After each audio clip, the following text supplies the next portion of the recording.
코로나19 신규 확진자가 나흘 연속 1,000명 넘게 나오고 있습니다. 병상을 기다리다 사망하는 확진자가 잇따라 나오자 정부는 상급 종합병원 등을 대상으로 병상 확보 행정명령을 처음으로 내렸습니다. 정부는 또 이번 주말이 사회적 거리두기를 올릴지 판가름하는 중대한 분기점이라고 강조했습니다. 미국 식품의약국 FDA가 화이자 백신에 이어 모더나 백신의 긴급 사용을 승인했습니다. 백신이 안전하다는 사실을 보여주기 위해 마이크 펜스 부통령이 접종받는 장면이 미국 전역에 생중계되기도 했습니다. 코로나가 길어지면서 자영업자들의 임대료 부담이 커지고 있습니다. 임차인과 임대인들의 목소리를 들은 뒤 최근 국회에서 임대료 고통 분담을 제안한 김종철 정의당 대표와 이야기 나눠보겠습니다. 인천국제공항에서 만취한 외국인이 수화물 벨트를 타고 보안구역까지 침입하고 탑승권 없는 승객이 아무 제지 없이 비행기 앞까지 도착했습니다. 구멍 뚫린 인천공항의 보안 취재했습니다. 네, 밖에 조금만 서 있어도 몸이 꽁꽁 얼 정도로 강추위가 이어지고 있는데요. 여름에는 더위로 고생했던 의료진, 이제는 추위와도 사투를 벌이고 있습니다. 오픈마이크에서 담아왔습니다. 알코올 스프레이가 얼어가지고요. 이것까지 얼기는 처음이에요, 오늘이. 지금 발끝이 너무 시려워요.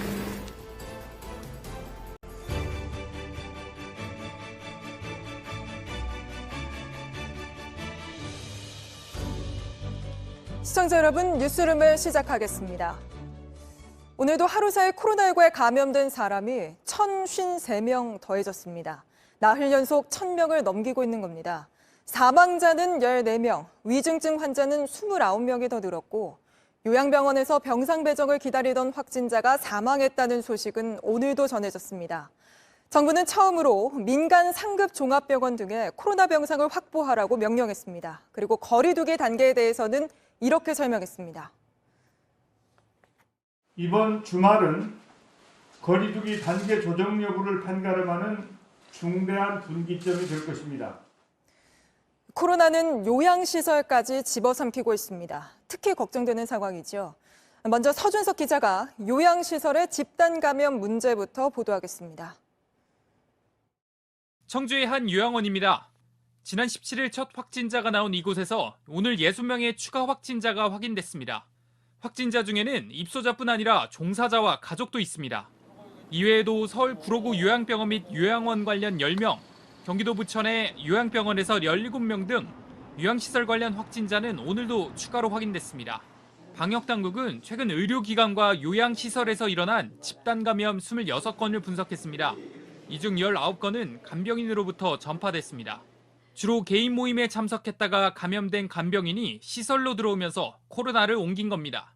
간병인들의 감염 여부를 확인하는 절차는 허술했습니다. 신규 입소자에 대한 검사가 미흡하거나 유증상자에 대한 모니터링이 부족한 경우, 그리고 시설 내의 공용 공간과 출입자에 대한 관리 미흡 등이 확인되었습니다. 방역당국은 의료기관과 요양시설에 건강과 생명을 보호한다는 막중한 책임의식을 가져달라고 호소했습니다. JTBC 서준석입니다. 요양병원에서 병상 배정을 기다리던 확진자가 사망했다는 소식이 오늘도 전해졌습니다. 집단 감염이 일어난 경기 부천의 한 요양병원에서 어제 2명이 숨진 겁니다. 정부는 처음으로 민간 상급 종합병원 등의 코로나 병상을 확보하라고 명령했습니다. 중환자 병상 300개 정도를 확보할 수 있을 것으로 정부는 기대하고 있습니다. 이어서 성화선 기자입니다.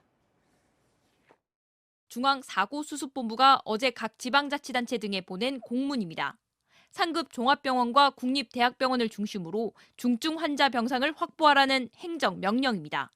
상급 종합병원은 병상의 최소 1%, 국립대병원은 1% 이상을 확보해야 한다는 겁니다. 정부가 행정명령까지 꺼낸 건 그만큼 병상 대란에 대한 우려가 크기 때문입니다. 중증 환자는 지난 15일 200명을 넘어선 이후 최다 기록을 이어가고 있습니다. 반면 병상은 충분하지 않습니다. 당장 입원할 수 있는 중증 환자 병상은 48개밖에 남지 않았습니다. 100명이 넘는 확진자가 무더기로 속출한 충북에서는 하나도 없습니다. 방역당국은 이번 행정명령을 통해 중환자 병상 약 300개를 늘릴 수 있을 것으로 기대하고 있습니다. 하지만 당장 현실적인 어려움이 남아 있습니다. 기존 환자들을 다른 곳으로 옮기거나 인력 등 의료 환경이 뒷받침돼야 한다는 겁니다. 동선을 별도로 확보할 수 있는 물리적 공간이 반드시 있어야 되고 10병상을 만든다라고 한다면 이 30병상에 포기를 해야 그 병상을 만들 수가 있거든요. JTBC 성화선입니다. 정부는 이렇게 병상 확보에 나서는 한편 숨어있는 감염자를 찾아내는 데도 주력하고 있습니다. 주말에도 검사가 이어졌는데 지금 서울광장 선별검사소에 나가 있는 유효한 기자를 연결해 보겠습니다. 유 기자, 어제 보니 검진자들이 많이 있던데요. 주말인 오늘도 많았습니까? 지금은 문을 다 닫은 거죠? 네, 검사는 오늘 오후 6시쯤 마무리됐습니다. 1시간 전까지만 해도 많은 시민들이 이곳을 찾았는데요. 보시는 것처럼 지금은 불을 다 끄고 모두 철수한 상태입니다. 주말인 오늘도 이곳에서만 1,100명 이상이 검사를 받았습니다. 검사는 무료이고 일요일인 내일도 계속 진행됩니다. 다만 지자체마다 검사를 마치는 시간이 조금씩 달라 확인 후에 방문하는 것이 좋겠습니다. 예, 그리고 이거 하나 또 물어보고 가겠습니다. 지금 조금 전에 동부구치소에서도 집단 감염이 발생했다는 소식이 전해졌는데요. 전직 대통령 이명박 씨도 이곳에 있지 않습니까? 앞서 15일 동부구치소에서는 직원 14명이 확진 판정을 받았습니다. 동부구치소는 어제 2,400여 명 수용자 전원을 대상으로 코로나 검사를 했는데요. 이 중 현재까지 184명이 추가 확진 판정을 받은 것으로 확인했습니다. 다만 이 구치소에 수감돼 있는 이명박 씨는 음성 판정을 받은 것으로 전해졌습니다. 네, 지금 신규 확진자가 1,000명 넘게 나온 게 벌써 나흘째잖아요. 내일도 이렇게 많이 나올지 걱정인데 정부는 당분간의 상황을 어떻게 전망하고 있습니까? 정부는 당초 코로나 검사가 확대되면 당분간 확진자 수가 많이 나오겠지만 이후 확진자 수가 줄어들 것이라는 입장이었습니다. 하지만 오늘 발표된 감염 재생산 지수는 1.2를 조금 넘겼습니다. 감염자 1명이 1.2명을 추가로 감염시킨다는 뜻인데요. 이대로라면 감염 규모는 계속 증가할 것으로 보입니다. 거리두기 효과로 전체 확진자 수가 1,000명대에서 주춤하고 있지만 전혀 안심할 수 없는 상황입니다. 네, 그리고 또 정부가 이번 주말이 거리두기 3단계 중대한 갈림길이라고 했죠. 언제쯤 단계를 조정할 것으로 예상됩니까? 최근 일주일간 하루 평균 신규 확진자 수는 976.4명으로 거리두기 3단계 격상 기준은 이미 충족된 상태입니다. 정부는 식당에선 포장과 배달만 허용하거나 마트와 편의점의 생필품 판매를 검토하는 등 거리두기 3단계 체계를 보완하고 있습니다. 이번 주말이 끝나면 확진 추세에 따라 격상 여부가 결정될 것으로 보입니다. 네, 알겠습니다. 여기까지 듣겠습니다. 유효한 기자였습니다. 미국에서는 화이자 백신에 이어 모더나 백신의 긴급 사용이 승인됐습니다. 일주일 사이 백신 2개를 확보하면서 접종에도 속도가 붙을 것으로 보입니다. 또 백신 접종을 망설이는 사람들을 위해 마이크 펜스 부통령이 백신 맞는 장면이 미국 전역에 생중계되기도 했습니다. 워싱턴에서 임종주 특파원이 보도합니다. 모더나 백신 긴급 사용 승인은 세계 첫 사례입니다. 미국 보건당국이 개발과 임상에 관여한 첫 백신이기도 합니다. 식품의약국 FDA는 코로나와의 싸움을 위한 추가 조치라고 공식 발표했습니다. As with any decision made by the FDA, this authorization was guided solely by science and data. 우선 300만 명 가까이 맞을 수 있는 분량이 다음 주 초부터 풀립니다. 화이자 백신과 더해 연내 2천만 명 접종이 미국의 1차 목표입니다. 이후 바이든 당선인 취임 100일 안에 모두 1억 명이 백신을 맞게 한다는 계획입니다. 관건은 백신에 대한 불신 해소입니다. You would need somewhere between 70, 75, maybe 80% of the population vaccinated. 펜스 부통령이 TV로 생중계되는 가운데 백신을 맞았습니다. 펠로시 연방 하원 의장과 매코넬 공화당 상원 원내대표도 접종 사실을 공개했습니다. 바이든 당선인은 다음 주 월요일 맞겠다고 예고했습니다. 트럼프 대통령은 아직 계획이 없습니다. 코로나 확산이 심각한 캘리포니아에선 이렇게 2만 5천 달러, 우리 돈 3천만 원 가까운 돈을 내면 백신을 맞을 수 있는지 문의하는 등 세치기를 시도하는 일도 벌어지고 있다고 현지 언론이 전했습니다. 워싱턴에서 JTBC 임종주입니다. 네, 이런 소식 들려올 때마다 우리는 언제쯤일지 궁금하죠. 이슈체크 박성태 기자가 나와 있습니다. 자, 박 기자. 이미 여러 나라에서 백신 접종이 시작됐죠?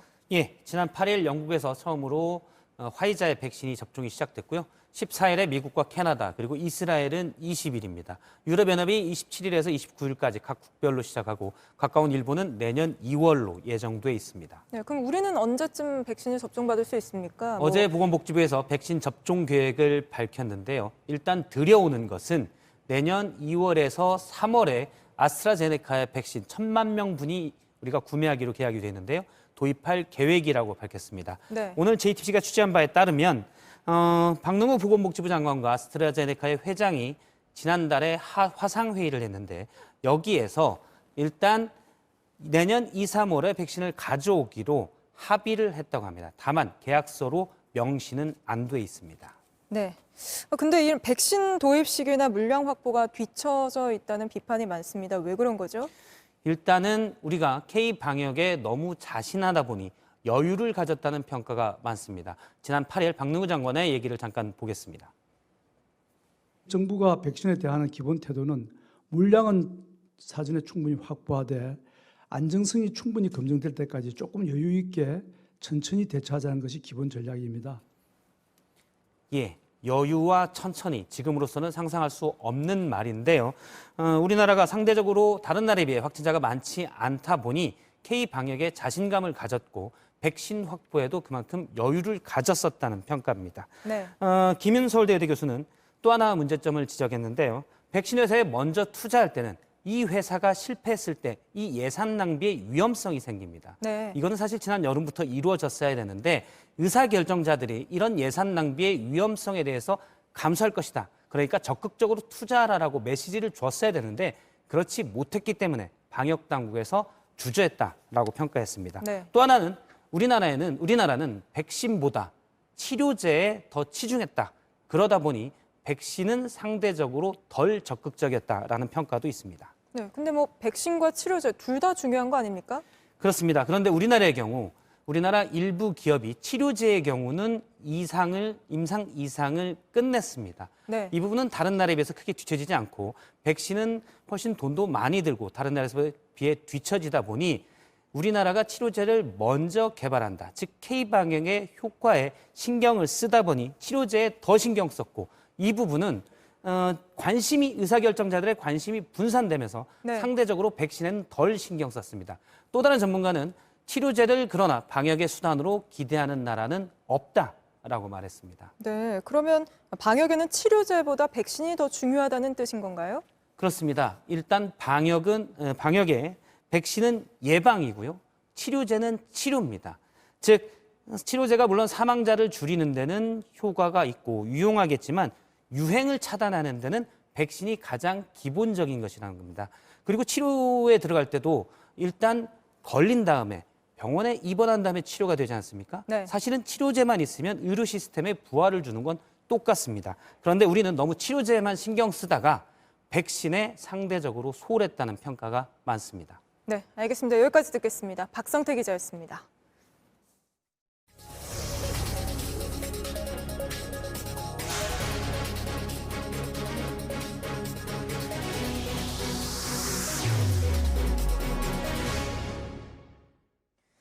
네, 하루빨리 코로나 시대가 끝나서 이분들에게 평범한 일상을 안겨드릴 수 있으면 좋겠습니다. 오픈마이크 이번에는 지난 여름 다녀왔던 선별검사소에 다시 가봤습니다. 계절이 바뀐 그곳에서는 갑자기 터진 의료진의 눈물마저 그대로 얼어붙었습니다. 한파 속 의료진의 하루 담아왔습니다. 그 사이 출근 복장은 반팔에서 긴 패딩으로 바뀌었습니다. 하지만 이 탈의실 풍경은 여름이나 겨울이나 크게 다르지 않습니다. 가벼운 옷차림에 슬리퍼 차림으로 보호복을 입는 겁니다. 시려운데요. 신발 신으면 이게 벗을 때 너무 힘들어요. 이거. 근데 뭘 더 껴입기가 불편해요. 움직이는. 달라진 건 날씨뿐입니다. 지난 여름에도 감염 위험이 있어서 보호복을 입고 취재를 했었는데요. 이번에도 의료진이랑 똑같이 이런 보호복 입고 취재를 해보도록 하겠습니다. 벌써부터 너무 추운데요. 그러니까. 내복까지 세 겹을 껴입으며 만반의 준비를 했지만 보호복 차림으로 밖으로 나오니 바로 온몸이 꽁꽁 얼어버립니다. 지금 해가 떠서 좀 따뜻해졌다고 생각했는데 여전히 온도계를 보니 영하 10도까지 내려가 있습니다. 열화상 카메라로 찍어봤습니다.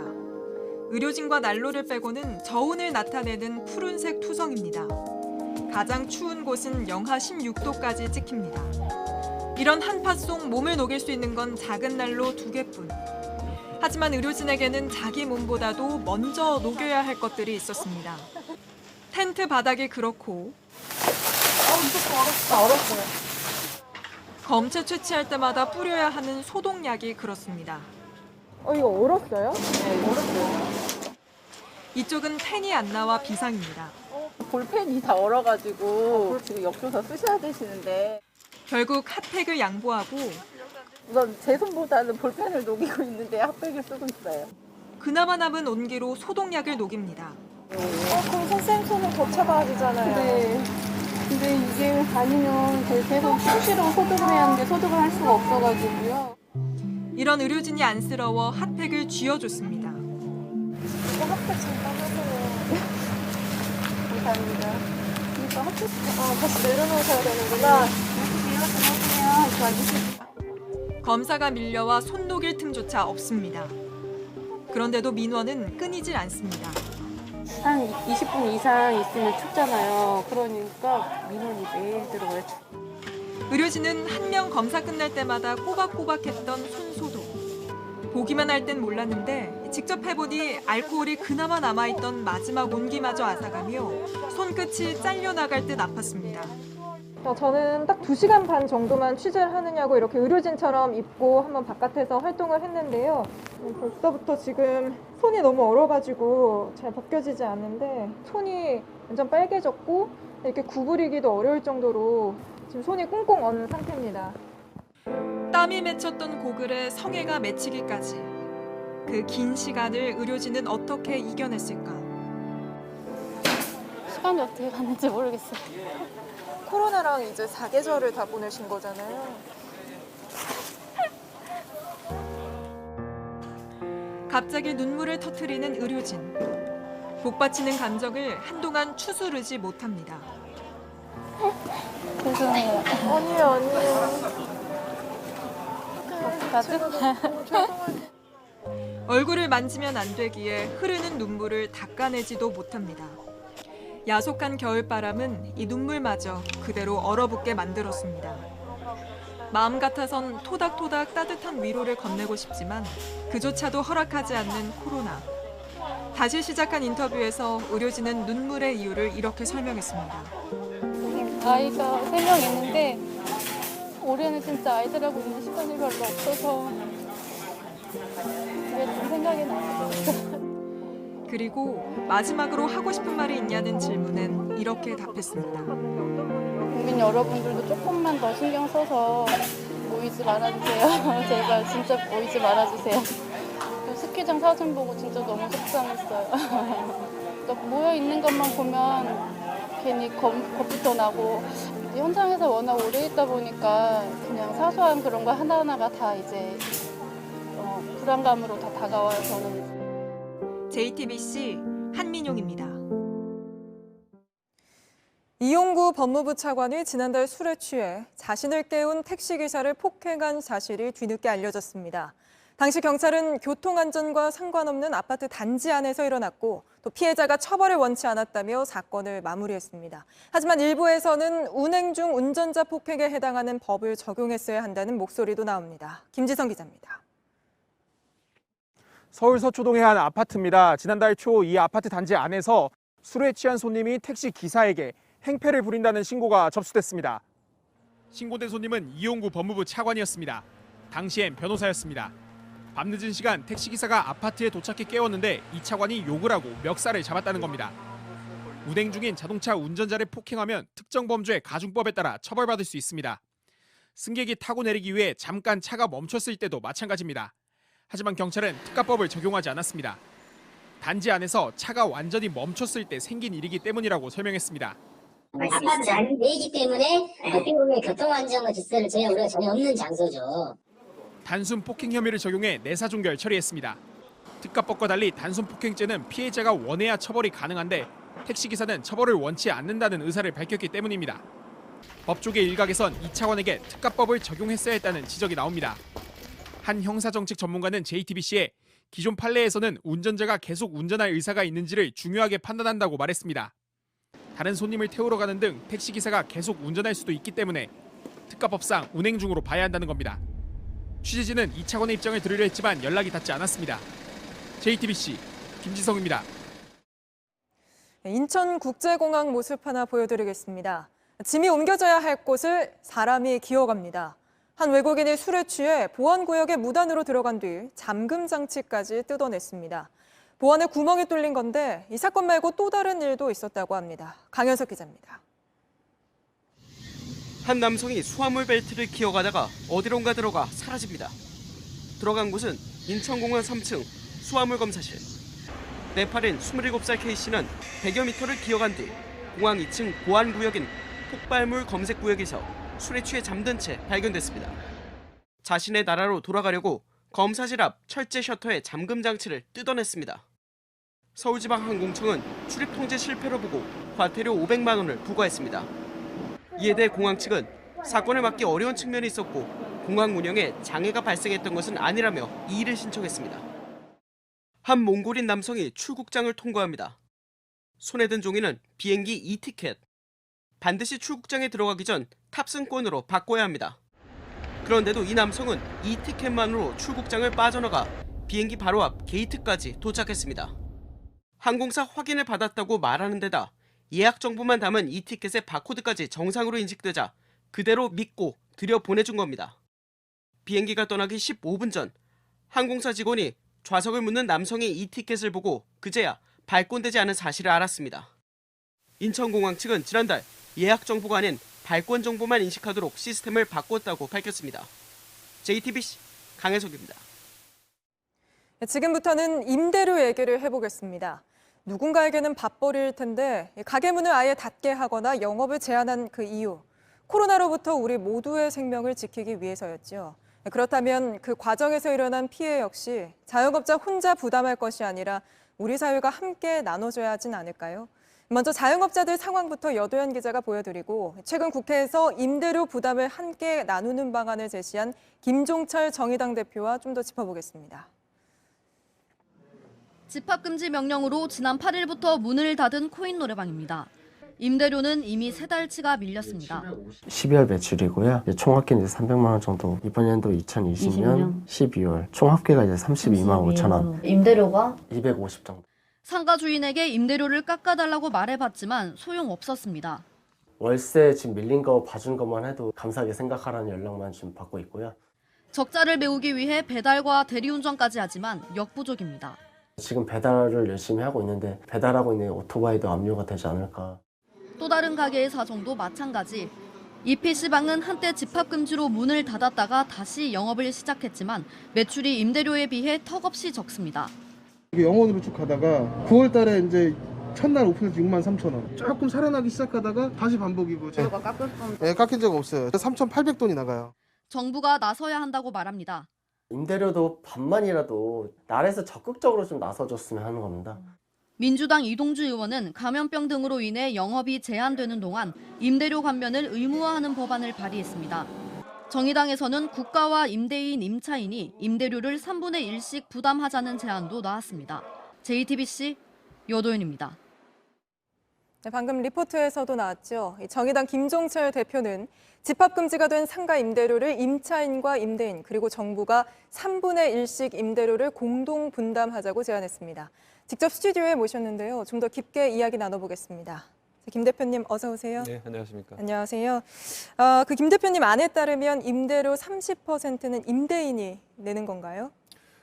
집합금지 명령 등으로 인해서 손해를 본 그런 어떤 상인들이 많이 계시지 않습니까? 그래서 임차인이 3분의 1, 그리고 정부가 3분의 1, 그리고 나머지 임대인이 3분의 1씩 내서 고통을 함께 분담하자 이런 취지로 제안을 드린 겁니다. 네, 근데 정부는 뭐 기존에 착한 임대인 제도를 하고 있지 않습니까? 근데 그것만으로는 부족하다 이런 인식 때문에 이런 법을 발의하신 거죠?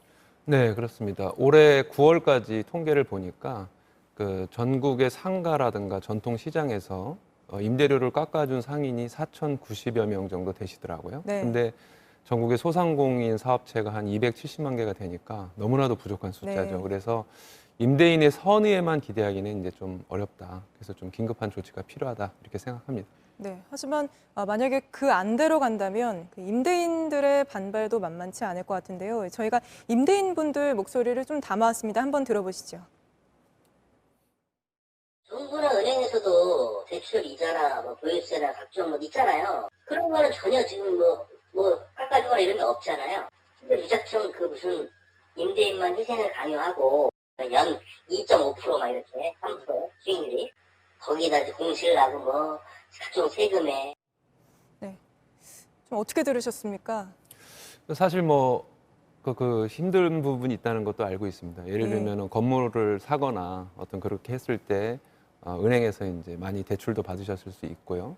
그래서 그 부분도 함께 저희가 제안을 했습니다. 예를 들어서 이 긴급 명령을 통해서 임대료를 3분의 1씩 분담하는 이 네. 시기에는 임대인들도 고통이 있으니 어떤 대출 이자라든가 이런 부분에서 일정하게 감면을 해주고 또 그럼 은행도 피해가 있을 수 있으니까 네.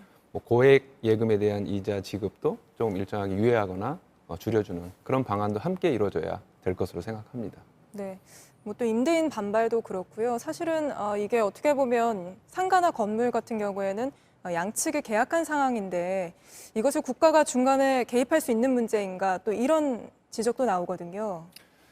일상적인 시기에는 그렇게 하긴 곤란하겠죠. 그런데 네. 지금은 정부가 이 감염병 예방을 위해서 집합금지라고 하는 아주 극단적인 수단, 모이지 마라. 네. 그리고 영업을 제한하게 되지 않았습니까? 그렇다면 그 부분에 대해서는 일정하게 고통 분담이 필요하다고 보는 거고요.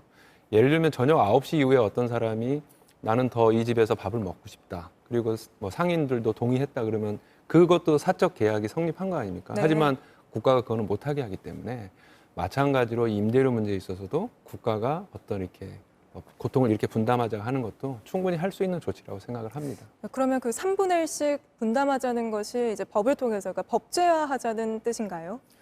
법을 통해서 한다면은 좋을 수 있는데 예. 시간이 많이 걸리기 때문에 예. 헌법 76조에 나와 있는 대통령의 긴급 경제 명령권을 발동해서 하자는 거고요.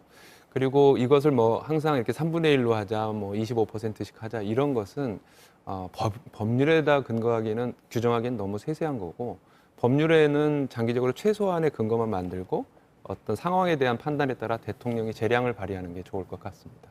그러면 앞으로 이런 감염병 시대가 온다면 이렇게 임대료 문제를 좀 조정할 수 있다, 정부가. 그렇다면은 건물을 내주는 입장에서는 그런 것까지 다 계산을 하고 임대료를 받을 수 있다. 이런 지적도 나오지 않습니까?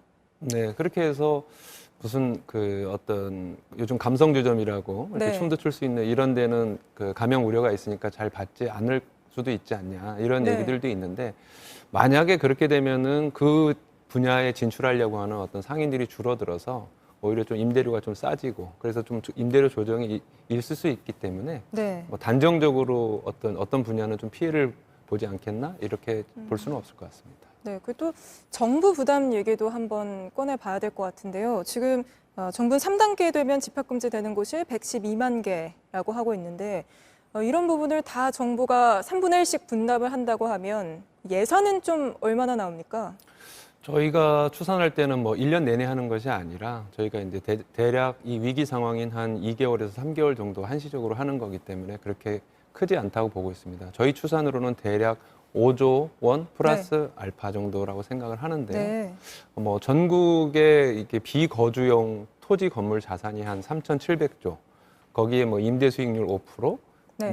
그리고 이제 모두가 다 임대를 한 건 아니고 자기 건물을 가지고 있을 네네. 수 있고요. 이런 걸 종합을 해보니 한 5조 원 플러스 알파 정도를 정부가 부담하면 될 수 있을 것이다. 저희는 이렇게 봅니다. 네, 만약에 그렇게 예산까지 확보하고 하려면 여당인 민주당 그리고 제1야당인 국민의힘의 입장도 중요할 텐데요. 네. 양당의 입장도 한번 저희가 준비를 해봤습니다. 들어보시죠. 임차료 등 고정비용 부담을 덜어드리는 방안, 신용카드 수수료 부담 경감, 공과금 납부기한 연장 등 가능한 모든 대책을 놓고 정부와 협의해야겠습니다.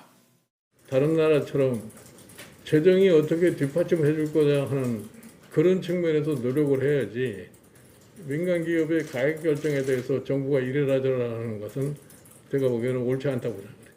네, 민주당도 일단은 조금 위헌적인 부분이 있다며 적극적인 모습은 아닌 것 같은데요. 그런데 사실은 그 위헌이라고 하는 것이 이제 헌법 76조를 어떻게 해석하느냐에 따른 거거든요. 헌법 76조에는 어떤 중대한 경제상의 위기가 올 때, 특히 이 자영업에 엄청난 위기가 온 거지 않습니까? 그때 대통령이 긴급 경제명령권을 발동해서 긴급 조치를 할 수 있는데 위헌 요소는 제가 보니까 딱 하나 있는 것 같아요. 국회의 집회를 기다릴 수 있는 여유가 없을 때라는 조항이 하나 들어 있습니다. 네. 그러니까 지금 국회가 열리고 있기 때문에 그거에 약간 위헌 요소가 있는데 다만 이게 또 법제화라고 하는 게 너무 오래 걸리기 때문에 제 생각에는 대통령이 긴급 경제명령을 발동하면서 이제 이른 시일 내에 국회가 그것을 승인하는 그런 형태로도 위헌 논란은 충분히 피해갈 수 있지 않을까. 어쨌든 임차인들에게 좀 빨리 도움이 되는 그런 방향으로 갔으면 좋겠습니다. 모쪼록 지금 코로나로 사회적 피해가 막대한 것은 사실이니까요. 그거를 좀 우리 사회가 어떻게 분담할 것인지 이런 고민은 국회에서도 적극적으로 이루어졌으면 좋겠습니다. 오늘 말씀 여기까지 듣겠습니다. 감사합니다. 감사합니다. 김종철 정의당 대표였습니다.